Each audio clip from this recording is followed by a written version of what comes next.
주에는 제대로 된 인생이라는 제목으로 말씀을 살고 잘 살려면 성경은 딱 한 가지 이야기예요. 성경에 613가지의 율례와 법도 하나님 이렇게 하라 하지 말라가 있죠. 그걸 딱 줄이면 십계명이에요. 그걸 딱 줄이면 뭐예요?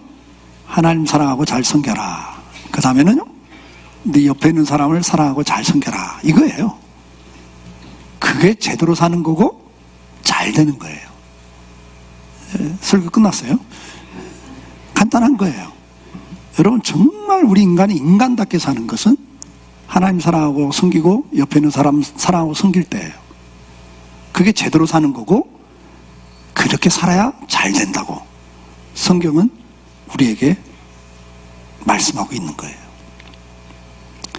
여러분들 잘 되기를 원하잖아요. 우리는 자녀들이 잘 되기를 원하잖아요. 근데 성경은 그 잘 되는 원리를 여러 가지를 이야기했지만 가장 중요한 키워드 하나를 이야기해요.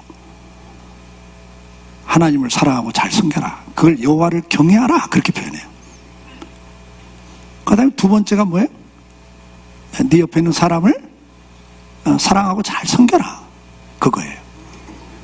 그런데 그 사랑하고 잘 섬긴다는 게 뭐냐를 설명하는 거죠. 그걸 오늘 5계명에서는 부모를 공경하라는 단어를 써요. 공경하라. 자, 우리 인간은 죄가 들어왔기 때문에 다음 주에 그걸 좀 더 설명해 드릴 거예요. 죄가 들어왔기 때문에 어떻게 됐어요? 다 굴절됐어요. 미련해졌어요. 어그러졌어요. 그래서 하나님을 사랑하고 섬겨야 될 사람들이 자기를 사랑해요. 이웃을 사랑하고 섬기라고 그러는데 돈을 사랑해요. 쾌락을 사랑해요. 이래서 인간이 불행해지는 거예요. 잘 될 수가 없죠. 제대로 살지 못하니까 잘 될 수가 없죠. 성경은 그것을 어떻게 이야기합니까? 로마서 1장 30절에 타락한 인간의 모습을 이렇게 설명해요. 그들의 특징이 뭐예요? 다 자기 잘났다고 남 비방해요. 남 욕해요. 교만해요. 자기 자랑해요. 근데 그 특징 가운데 하나가 거역해요. 부모를 거역해요. 말세의 특징이 뭡니까? 디모데후서 3장 1절로 2절의 말씀 보니까 같이 읽어볼까요? 너는 이것을 알라. 말세 고통하는 때가 이르러 사람들이 자기를 사랑하며 돈을 사랑하며 자랑하며 교만하며 비방하며 부모를 거역하며 감사하지 아니하며 거룩하지 아니하며 그랬어요. 그러니까 고통이 온다. 고통이 말세가 되면 고통이 더 심해진다. 근데 그 고통이 오는 이유가 뭐냐니까 사랑의 대상이 바뀌었기 때문이라고 설명을 하는 거예요. 사람들이 자기를 사랑해. 그래서 이기주의가 돼요. 자기밖에 몰라. 그래서 교만해지는 거예요. 그래서 자기를 자랑하고 교만하니까 남을 비판하고 또 교만하니까 부모조차도 거역을 해요. 이게 타락한 사람들의 모습이에요. 이웃을 사랑하는 대신에 뭐예요? 돈을 사랑해요. 온 세상이 그렇게 돌아가고 있어요. 그런데 그것 때문에 뭐예요? 고통이 더 심해진단 말이에요. 사는 게 더 힘들어져요. 자기 위주로 돈을 많이 가지면 행복할 거라고 다 속고 살아요. 마귀한테. 그래서 다 고통 속에 들어가고 있어요. 이런 시대 속에서 우리는 회복이 돼야 돼요. 잘 되기를 원하시잖아요. 비명 행사하는 게 좋아요? 아니죠. 장수가 복이에요. 근데 장수하는데 파란만장한 삶을 살면 되겠어요? 험악한 인생을 살면 되겠냐고요. 복된 인생을 살아야죠. 저는 기도해요. 다른 사람보다도 하나님, 두 사람처럼 살다 가고 싶은데 하나는 모세처럼 주님 부르시는 마지막 날까지도 나 일하다 가게 해주세요. 그러고 가고 싶어요. 또 한 가지는 다윗처럼, 다윗이 나이가 많아지면서 부와 귀가 더하더라 그랬어요. 늙어가면 늙어갈수록 하나님 부와 종기를 더해줬다. 저는 기도하고 있어요. 하나님 그런 인생 살다 가게 해주세요. 그런 기도 해보세요. 다른 기도 하지 말고. 전 그래요. 마지막 날까지도 일하다 가게 해주세요. 그리고 늙어서 추하지 않고 초라하지 않게 해주세요. 부와 귀가 더하게 해주세요. 다윗처럼. 사랑하는 성도 여러분, 잘된 인생을 살기를 축복합니다. 그러려면 어떻게 해야 돼요? 오늘 본문에서는 뭐라고 우리에게 권면합니까? 5장 16절 다시 한번 읽어보세요. 너는 내 하나님 여호와께서 명령한 대로 내 부모를 공경하라. 그리하면 내 하나님 여호와가 내게 준 땅에서 내 생명이 길고 복을 누리리라. 출애굽기 20장 12절 말씀, 내 부모를 공경하라. 그리하면 내 하나님 여호와가 내게 준 땅에서 내 생명이 길리라. 레위기 19장 3절 말씀, 너희 각 사람은 부모를 경외하고 나의 안식일을 지키라. 나는 너희 하나님 여호와니라. 여기 보니까 부모를 경외하거란, 이게 하나님께 쓰는 단어를 쓰고 있어요, 여러분. 그러면서 안식일을 지키는 것과 같이 놓고 있어요. 그러니까 하나님을 섬기는 것과 부모를 섬기는 것을 같이 놓고 이야기한다. 부모는 하나님과 같은 존재로 묘사가 되고 있어요. 그래서 호칭도 똑같아요. 아버지. 하나님 부를 때도 아버지. 그래요. 나를 만들어준 분이다. 내 육체는 부모를 통해서 만들어주신 거, 하나님이. 우리는 이걸 잊으면 안 돼요. 근데 진짜 중요한 건 뭐죠? 여러분, 잘 되려면 다른 거 다 잊어도 괜찮은데 공경하라는 단어를 잊어버리면 안 됩니다. 여러분들이 공경하는 사람이 될 때 땅에서 잘 돼요. 공경하는 게 뭡니까? 구약에서 부모를 공경하라는 단어를 신약에 와서는 이렇게 표현해요. 에베소 6장 1절 말씀 같이 읽어볼까요? 자녀들아, 주 안에서 너희 부모에게 순종하라. 이것이 옳으니라. 골로새 3장 20절, 자녀들아, 모든 일에 부모에게 순종하라. 이는 주 안에서 기쁘시게 하는 것이라.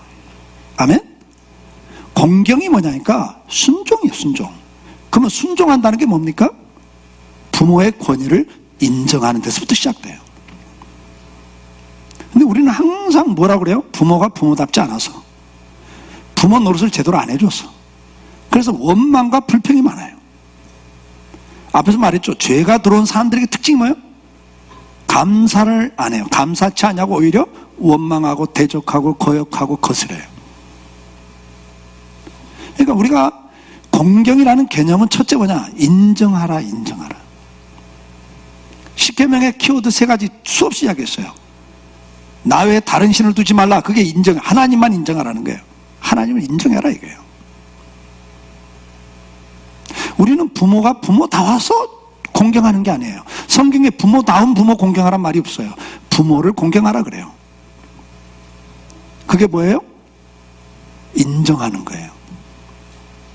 여러분, 부모뿐만 아닙니다. 제가 아이들 설교했죠. 학교 가면 선생님을 인정해야 돼요. 제가 오늘 2배배 때 학생들한테 그랬어요. 너희들 학교 가면 선생님 인정해라. 아이, 실력도 없고요. 내가 뭐라고 그래요? 뭐가 실력이 없어. 교대 들어가려면 몇 프로 안에 들어가야 되는데 너 교대 갈 실력이나 되냐? 제가 오늘도 그랬어요. 이놈들이 얼마나 교만하든지요. 저들은 교대는커녕 요즘 교대는요 최고 인기 있는 학교예요. 왜? 철밥통이니까. 공무원보다 낫거든요. 방학까지 있고. 요즘 젊은들의 최선망의 직업이 선생님 아닙니까? 교사 되는 거예요. 근데 그 교대 아무나 들어가요? 그래서 못 들어가요. 근데 애들한테 그러죠. 너보다 실력 나은데 뭐가 실력이 없어 이놈아. 그러니까 그렇게 교만하면 인생이 잘 될 수가 없어요. 내가 알잖아요. 부모를 인정하지 않는 애는 학교 가면 선생님 인정하지 않아요. 얘는 나중에 사회 나가면 회사 사장 인정하지 않아요. 이 교만한 사람은 패망하게 돼 있어요. 앞에서 말씀드렸잖아요. 예수를 안 믿는 사람도 이 기본 진리이기 때문에 겸손한 사람이 성공해요. 남 인정하지 않고, 인정하지 않는 데서 뭐가 나와요? 인정할 때 그 다음 단계 두 번째가 나온 게 존중이 나와요. 인정하지 않으니까 뭐가 나와요? 무시하고 멸시해요, 사람들을. 부모도 무시하고 멸시하고, 선생도 무시하고 멸시하고, 회사 가면 사장도 무시하고 멸시하고, 교회 오면 목사도 무시하고 멸시하고. 이 사람은 어디를 가나 교만하기 때문에 그렇게 하게 돼 있어요. 근데 이 사람은 잘 될 수가 없어요. 두 번째는 뭡니까? 이 사람들은 인정하면 그 다음에 잘 따라오는 게 뭐예요? 존중이 나오게 돼 있어요. 잠언 23장 22절 말씀 같이 한번 읽어보세요. 너 낳은 아비에게 청종하고 내 늙은 어미를 경히 여기지 말라 그랬어요. 이게 늙은 어미는 뭐예요? 이제는 경제력도 없어, 뭐 도움이 안 되고 오히려 부담만 돼 자녀들에게. 늙은 어미는 그렇잖아요. 그러니까 어떻게 해요? 부담이 되는 존재가 되니까 가볍게 취급해요. 그러지 말라는 거예요. 아비에게 청종하란 말은 뭐예요? 존중하는 거예요. 부모가 말하면 그걸 잘 귀담아 들어주는 거예요. 아유 됐어요. 지금 시대가 어떤 시대인데요. 아유 그냥 모르시면 가만히 계세요. 이게 얼마나 교만한 거냐. 본인이 교만한 거예요. 가볍게 여기지 말라는 거예요. 하나님 앞에서도 그러죠. 여호와 이름을 망령때 일컫지 말라 그래요. 계명. 그게 뭐예요? 가볍게 취급하지 말라는 거예요. 하나님을. 그게 죄예요. 그러니까 우리가 항상 십계명의 키워드 사랑하라인데 그 사랑하라의 내용이 뭐냐니까 첫째 남을 인정해 주는 게 사랑하는 거예요. 두 번째는 뭐라고요? 그 사람을 존중해 주는 게 사랑하는 거예요. 주님은 우리에게 말씀을 해요. 무겁게 여기라 그래요. 가볍게 여기지 말고 무겁게 여겨라. 비중 있게 다루라 그 말. 여러분들이 어디를 가든지 누구를 만나든지 어떻게 해야 돼요? 나보다 비중 있게 다뤄주라는 이야기예요. 그게 뭐예요? 존중해 주는 거예요. 그게 두 번째 키워드예요. 그게 공경이에요. 잠언 23장 25절 말씀 같이 읽어볼까요? 내 부모를 즐겁게 하며 너 낳은 어미를 기쁘게 하라 그랬어요. 그럼 부모가 제일 기뻐하는 게 뭐겠어요? 앞에서 나왔잖아요. 골로새 3장 20절 같이 읽어봐요. 자녀들아 모든 일에 부모에게 순종하라. 이는 주 안에서 기쁘시게 하는 것이라. 모든 일에 모든 일. 아예 그건 아니고요. 아예 그건 아니에요. 내 생각은 달라요. 모르면 좀 가만히 계세요. 여러분 그건요 업신여기는 거잖아요. 잠언 15장 20절 말씀. 지혜로운 아들은 아비를 즐겁게 하여도 미련한 자는 어미를 업신여기니라. 여기 부모를 즐겁게 하는 사람과 반대가 뭐예요? 업신여기는 거란 말이에요. 그러니까 우리가 존중해 줄 때 상대가 기쁘다 그 말이죠. 여러분도 마찬가지 아니세요? 누가 나를 무시해, 내 의견을 무시하고 내 존재 자체를 무시해. 그러면 기분이 좋으세요? 그 사람하고 같이 있고 싶으세요? 그러니까 인간관계가 무너지기 시작하니까 그 사람이 잘 될 수가 없어요. 그러니까 예수를 믿든 안 믿든 이건 기본 진리예요. 사회에서도 예수 안 믿는 사람들도 성공을 이야기할 때 뭐라고 했어요? 전번에 내가 학생들한테 이야기해 줬는데요. 성공하는 사람들의 특징 가운데 하나가 뭐냐? 인사를 잘한다. 인사를 잘한다. 뭘 잘한다고요? 인사를 잘하면 75% 성공하고 들어간다 그랬어요. 내가 학생들한테 그렇게 이야기했더니 이놈들이 예배 드리고 나가면서 뻣뻣해 그냥 계속. 잘 되지 않습니다. 그러면 딱 보면 정중하게 인사를 하는 것 자체가 상대를 존중해 주는 거예요. 그래 안 그래? 말을 하고 있으면 딴짓하면 안 되잖아요. 존중해 주는 거예요. 경청. 그러니까 잘 들으라고 그러잖아요. 아비 말을 잘 들어라. 경청하는 것이 존중해 주는 거예요. 내 생각하고 달라도 잘 들어줘야 돼요. 누가 말하면 내 생각하고 달라도 좀 잘 들어주세요. 그 사람이 사람을 얻어요. 근데 뭐 몇 마디 하기 전에 그건 그게 아니고 뭐 그렇게밖에 못 봐 뭐 이러면서 자기 잘난 체 해봤자 주변에 사람 없어져요. 그래서 그 사람은 잘 될 수가 없어요.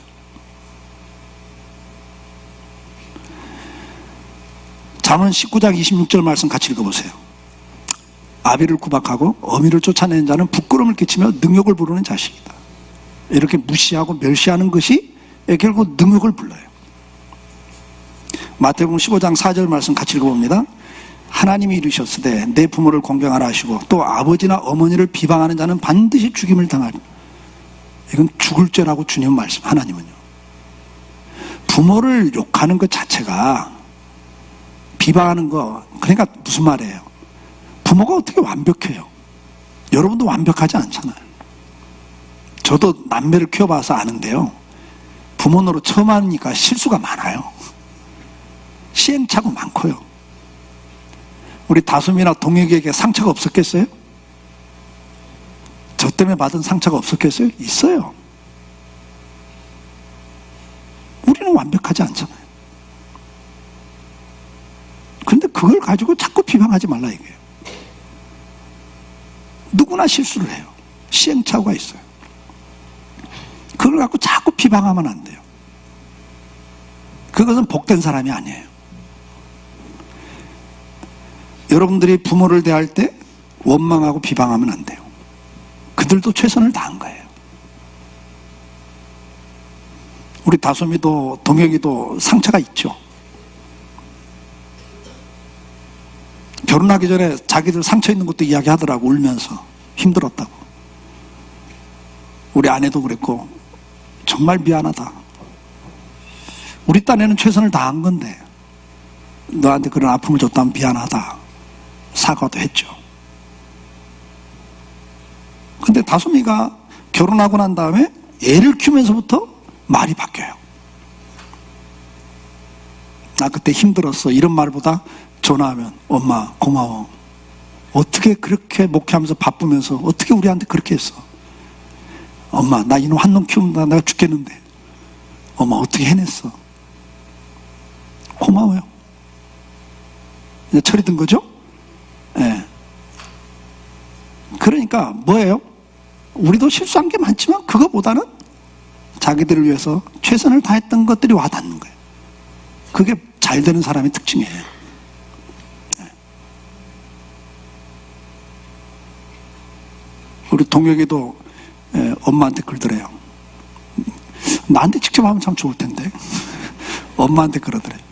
아빠를 존경한다고. 같은 남자로서 아빠를 존경한다고. 왜요? 자기도 30살이 넘어가면서 한 가정을 이끌 것 생각하고 꾸밀 것과 이끌 것 생각하니까 너무 그게 힘든 일이라는 걸 알거든요. 어떻게 이렇게 살아왔는지. 그리고 또 목회를 하는 걸 보면서 남자로서 자기 일에 대해서 해나간 걸 보면서 왜? 많은 고비가 있었거든요. 쟤들은 알죠. 목회하면서 교회 어려움들, 힘든 것들.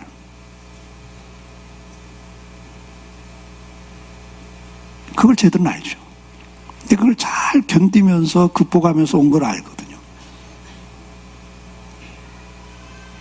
그걸 보는 게 잘 되는 사람들의 특징이란 말이에요. 누구나 단점이 있고 실수가 있어요. 그걸 갖고 자꾸 이야기하고 그러면 인생에 무슨 축복이 있겠어요. 디모데전서 5장 4절 말씀 같이 읽습니다. 만일 어떤 과부에게 자녀나 손자들이 있거든 그들로 먼저 자기 집에서 효를 행하여 부모에게 보답하기를 배우게 하라. 이것이 하나님 앞에 받으실 만한 것이니라. 제가 주례할 때 가끔 이 이야기를 합니다. 효가 뭐냐? 잘 되는 인생 사는 방법이 뭐냐? 부모를 공경하는 건데 그것이 뭐냐? 잘 섬기는 거예요. 그래서 제가 키워드 3개. 인정해라, 존중해라, 그 다음 배려하고 잘 섬겨라. 그게 사랑이에요. 그게 공경이에요. 그래야 잘 돼요. 보답할 줄 알아야죠. 이제 나이 들었다고, 이제 별 볼 일 없다고, 아니야 됐어요. 정말 그 복된 인생 살겠어요? 그런 자식들이? 그렇지 않아요. 성경은 우리에게 말해요. 보답을 하라고. 우리가 어릴 때 먹이고 입히고 다 자기들 희생하면서 했잖아요. 인생이란 건 다시 어린애처럼 바뀌죠. 힘도 없어지고 경제력도 없어지고 수족도 잘 못 움직이는 단계로 가죠. 어릴 때 부모가 자녀들 떠먹여주고 품에 안고 병원에 쫓아다니고 다 자기를 희생하면서 경제적으로 뒷받침을 다 해줬잖아요. 이제 보답을 하는 거예요. 이제 부모가 70대가 넘어가면 이제 힘도 없어지고 수족도 못 움직이게 되고 경제력도 없어지면 그때 여러분들이 보답을 해야 돼요. 네. 그래야 여러분들이 잘 된다는 거예요. 그게 공경하는 자가 되는 거예요. 우리가 교회에서도 마찬가지예요. 여러분들이 우리 강성교회에서도 평생을 섬긴 분들이 계세요. 저는 우리 한재일 장로님, 김규태 장로님, 한소주 장로님, 또 신명호 장로님, 은퇴하신 장로님들, 또 우리 박옥희 권사님을 비롯해서 많은 권사님들, 평생을 교회를 위해서 헌신했잖아요. 집을 팔아바치고, 그러면서 이 교회가 이렇게 세워졌어요. 여러분들이 이렇게 편하게 예배드리고, 그렇잖아요? 누군가는 희생이 있었다고요. 헌신이 있었다고요. 눈물로 교회를 위해서 기도하는 분들이 계셨다고요. 그런 분들 때문에 오늘 우리가 있는 거예요. 우리는 그것에 대해서도 인정하고 존중하고 그분들을 배려하고 섬겨야 돼요. 이제 은퇴하셨으니까 그냥 조용히 계세요. 그건 정말 악한 모습이에요. 여러분들이 우리 장로님, 권사님들을 노년을 잘 보낼 수 있도록 도와주셔야 돼요. 성경에 보면 고린도전서 16장 17절로 18절 뭐라고 말씀되어 있어요? 같이 읽어볼까요? 내가 스데바나와 부드나도와 아가이고가 온 것을 기뻐하노니 그들이 너희의 부족한 것을 채웠음이라. 그들이 나와 너의 마음을 시원하게 하였으니 그러므로 너희는 이런 사람들을 알아주라. 그래서 여기 보면 17절에 뭐라고 그랬어요? 그들이 너의 부족함을 채웠던 사람이다. 누군가는 집 팔아 바치면서 헌신을 했어야 됐고, 이 예배당을 짓기 위해서는 누군가는 밤을 자지 않고 와서 기도하는 사람이 있었다고요. 누가 그걸 하고 싶어요, 여러분? 그건 쉽지 않은 이야기예요. 누군가는 힘들지만 버티면서, 이를 악물고 버티면서 자기 자리를 지켜줬다고요. 그래서 오늘 강성교회가 있는 거예요. 그것을 어떻게 하라고요? 그 부족함을 채운 사람들이다. 그러니까 너희들은 그들에 대해서 어떻게 하라고요? 알아주라는 거예요. 알아주라. 데살로니가전서 5장 12절로 13절 말씀 같이 읽습니다. 형제들아, 우리가 너희에게 구하노니 너희 가운데 수고하고 주 안에서 너희를 다스리며 권하는 자들을 너희가 알고 그들의 역사로 말미암아 사랑 안에서 가장 귀히 여기며 너희끼리 화목하라. 교회 안에서도 수고하고 주 안에서 너희를 다스리고 권하는 자들이 있다. 그들을 알아주라 그래요. 그리고 그 다음에 뭘 이야기합니까? 그들의 역사로 말미암아요, 여러분.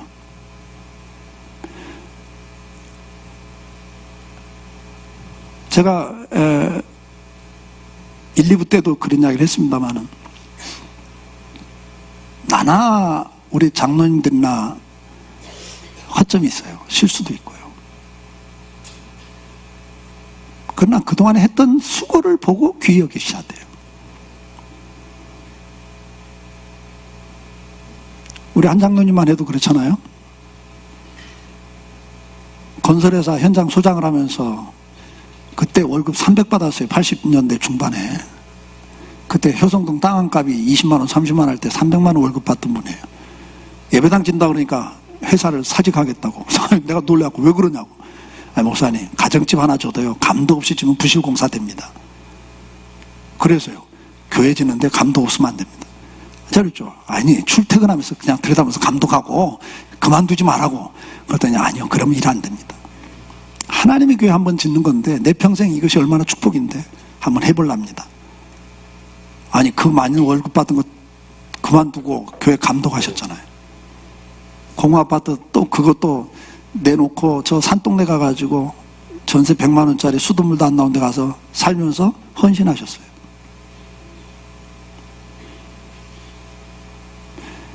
당진 회복센터 질 때도 마찬가지였어요. 나는 몇 억만 들여서 끝내려고 그랬죠. 그냥 간단하게 조립식으로 해서 져서 끝냅시다. 우리 한 장로님이 그랬어요. 목사님, 건물은 그렇게 지면 안 됩니다. 제대로 안 지으면 짓고 1, 2년도 안 돼서 여기저기 하자보수 하려면요, 돈은 돈대로 들고 일은 일대로 안 되고 건물은 건물대로 망치는 겁니다. 주변에서도 왜 이렇게 돈을 많이 들어가냐, 우리 한 장로님이 그러더라고. 목사님, 내가 요거도 먹을 겁니다. 그래도 질 때 제대로 안 지면 두고두고 평생 후회하는 게 집입니다. 목사님, 나중에 여기서 회복 프로그램을 하는데 물 새고 뭐 이렇게 그렇게 뭐 사역도 안 됩니다. 누가 욕을 해도 내가 요거도 먹습니다. 그리고 일을 해내셨어요. 좀 그래요. 우리 한 장로가 다 완벽하지 않아요. 여기저기 허점도 있어요. 그러나 존중해야 돼요. 귀하게 여기셔야 돼요. 애를 드는 거예요. 여기 다 그런 간증들이 있는 분들의 장로님들, 권사님들. 정말 이 교회를 위해서 애썼던 그분들에 대해서 여러분들은 알아주셔야 돼요. 그리고 귀히 여기셔야 돼요. 그게 교회예요. 뭐 회사처럼 그러면 안 되죠. 제가 주변에 이제 목사님들이 저한테 물어요. 은퇴를 하면 어떻게 할 거냐고. 나는 교회를 당에다 이야기했습니다. 우리 후임 목사가 누가 될지 모르지만 우리 법이 취임하고 2년 있다가 투표를 또 해요. 2년 겪어보고 계속 모실 건가 안 모실 건가. 이거 단 제가 볼 땐 좋은 법이 아니에요. 목숨 걸고 사랑하는 사람도 결혼해갖고 2년이 위기인데 그렇잖아요? 이거 아주 좋은 법은 아니에요. 그래도 법은 법이니까. 그렇죠? 2년 동안 후임이 뿌리를 내려야 되는데 내가 옆에 있으면 나랑 35년 이상 온 교인들이 비교하고 또 내가 있으면 그분이 또 소신껏 하기도 어렵고 눈치 봐야 되고 그러면 그 사람이 위임받기가 힘들다. 그래서 내가 그분 위임받을 때까지 2년 동안은 내가 교회 출입을 삼가할 거다고 당에다 이야기했습니다. 다 목사님들이 그래요. 목사님 그것처럼 큰 고통 없어. 이제 다른 교회 가려고 해봐. 주일마다 그게 고통이야. 어디로 가야 되나. 가면 어떻게 오셨냐고 묻는데 은퇴한 목사입니다 그러면 그것도 힘든 일이고 말 않고 다니는 것도 얼마나 힘든 줄 알아? 눈치 보고 다녀야 되고 그게 고통이야. 그러지 마. 다 그래요. 그래 그러죠. 그래도 나보다는 교회가 더 중요한 거고 후임이 자리를 잡아야 됩니다. 자 그런 이야기 하죠. 결혼이랑 똑같다고 나는 봅니다. 부모를 떠나 한 여자와 한 몸을 이루는 게 결혼인 것처럼 저는 우리 자녀들이 결혼하면 그 전까지 순종해라. 결혼하기 전까지 순종해라. 그러나 결혼하고 난 다음부터 내가 절대 개입하지 않는다. 우리 다솜이한테도 지금까지 제가 개입 안 했다고 그랬잖아요. 그러나 이야기했어요. 그러나 네가 살다가 어려움 있으면 나한테 부탁해라. 기도든 뭐든 내가 도와줄 수 있으면 도울 거다. 그러나 내가 먼저 개입은 안 할 거다. 그게 저는 결혼이라고 생각해요. 애들을 키워서 보내는 거라고 생각해요.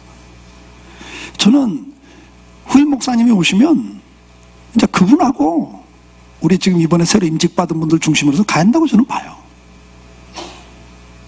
선배 장로님들에게도 그래서 내가 당신들이 나서서 일하려고 하지 말고 맡겨라. 담임 목사조차도 자리를 비켜주는데 장로님들이 앞장서서 일하려고 하지 마라. 그건 욕심이다. 제가 그런 이야기를 하는 거예요. 그래서 제가 그러죠. 그러나 자녀로서는 어떻게 해야 되냐. 어려운 일 있을 때 물어야 되는 거예요. 나이도 젊고 경험도 약하고 그럴 때는 목사님 이런 상황은 어떻게 하면 좋겠어요. 이렇게 물어보면 내가 강성교를 제일 잘 알고 있는 목사니까 도와줄 수 있잖아요. 그런 관계가 돼야 된다. 난 그렇게 생각을 해요. 그게 아름다운 모습이에요. 내가 끝까지 옆에서 간섭하면 그건 정말 아니죠. 여기 장로님들이 끝까지 옆에서 젊은 목사 놓고 이렇게 일해라 저렇게 했으면 좋겠다는 것도 모양이 아니에요. 그건 하나님 기뻐하지 않아요. 그분들이 하나님 앞에서 기도하고 응답받고 일할 수 있도록 도와줘야 돼요. 그러나 그분들은 어떻게 해야 돼요? 후배 장로님들은 선배 장로님들에 대해서 권사님들에 대해서 정말 알아주고 귀하게 여기고 노년에 마음껏 어떤 일들을 할 수 있도록 이렇게 일도 만들어 드리고 그렇게 해서 의미가 있게 살아갈 수 있도록 도와주셔야 돼요. 그게 아름다운 교회죠. 가정에서도 마찬가지고 교회에서도 마찬가지입니다. 여러분들 레위기 19장 32절 말씀 우리 한번 같이 읽어보겠습니다. 너는 샘머리 앞에서 일어서고 노인의 얼굴을 공경하며 내 하나님을 경외하라. 나는 여호와니라. 머리 신 사람, 이렇게 머리 흰 사람 저처럼 이런 사람 앞에 일어서라는 거예요. 교만하게 앉아있지 말고. 이게 무슨 이야기예요? 예. 다른 사람을 이렇게 존중해라. 공경을 해라. 그게 하나님을 경외하는 것과 똑같은 거예요. 디모데전서 5장 1절로 2절 말씀 같이 읽습니다.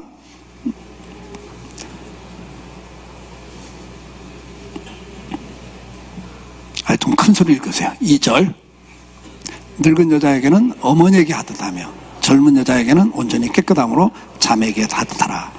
이게 이제 젊은 목회자 디모데에게 권면하는 내용이에요. 제가 우리 김치성 목사, 홍기식 목사, 다른 교회 후임 목사로 가는 목사들한테 꼭 이야기해 줬어요. 가서 젊은 사람들하고 코드 만든다고 젊은 사람끼리 어울리지 마라. 그 교회에서 오랫동안 교회를 섬기고 이제는 나이 늙어가지고 헌금도 못하고 전도도 못 나오고 기도도 못 나와서 다 이렇게 이렇게 정말 세상 말로 별 볼 일 없는 장로님 권사님들한테 이렇게 말해라. 아베에게 어미에게 하듯 해드려라. 그러면 네 목회가 하나님이 형통케 할 거다. 제가 이렇게 권면을 해요. 여러분들이 우리 교회에서 오랫동안 신앙생활하면서 이제는 뭐 참 힘이 없어서 교회도 못 나오시잖아요. 우리 구건사님도 울어요. 교회 오고 싶어가지고. 근데 몸이 불편하니까 못 나오시잖아요. 그럼 찾아가셔야 돼요. 여러분들이 그분들이 평생 여러분께서 기도해 줬다고요. 그걸 알아주셔야 돼요. 그래서 귀히 여기세요. 그래야 여러분들이 잘 돼요. 따지지 마세요. 하나님은 오늘도 잘 되는 자가 누구라고요? 공경하는 사람이에요. 누구를 만나든지 여러분들이 공경을 하기를 바랍니다. 어버이 줄 때마다 읽은 성경문인데 읽고 마칩시다. 신명기 27장 16절 같이 읽어요. 너는 내 하나님 여호와께서 명령한 대로 내 부모를 공경하라. 그리하면 내 하나님 여호와가 내게 준 땅에서 내 생명이 길고 복을 누리라. 신명기 27장 16절 말씀. 신명기 27장 16절 그의 부모를 경홀히 여기는 자는 저주를 받을 것이라 할 것이요 모든 백성은 아멘 할지니라. 여러분 경홀히 여긴 자는 저주를 받아요. 잠언 30장 17절 말씀. 아비를 조롱하며 어미 순종하기를 싫어하는 자의 눈은 골짜기에 까마귀에게 쪼이고 독수리 새끼에게 먹히리라. 옛날 말로 객사한다 그 말이잖아요. 내 죽은 시체조차 누구도 돌보지 않는 그런 비참한 죽음을 갖는다 그래요. 성경이 이런 걸 이야기해요. 여러분 공경할 줄 모르고 교만하고 자기 잘나서 사는 것은 인생에 절대 축복이 없어요. 잠언 20장 20절 같이 읽습니다. 자기 아비나 어미를 저주하는 자는 그의 등불이 흑암 중에 꺼짐을 당하리라. 깜깜한 밤에 등불 하나 의지하고 가는데 그게 꺼져버리면 인생이 어떻게 되겠어요? 공경하지 않고 이렇게 업신여기고 비판하고 저주하면 그 사람 인생엔 축복이 없습니다. 이건 꼭 부모만을 말하지 않아요. 부모나 여러분들이 어디를 가나 누구를 만나든지 공경하는 자가 돼야 됩니다. 그 사람이 성공합니다. 잘 되게 되어 있습니다. 주변에 사람이 붙습니다. 인사만이라도 잘하세요. 75% 성공한대잖아요. 자녀들한테 그거 가르치셔야 돼요. 누굴 보든지 이렇게 머리를 숙일 줄 아는 사람. 그게 축복입니다. 기도하겠습니다. 사랑하는 성도 여러분, 성경은 잘 되는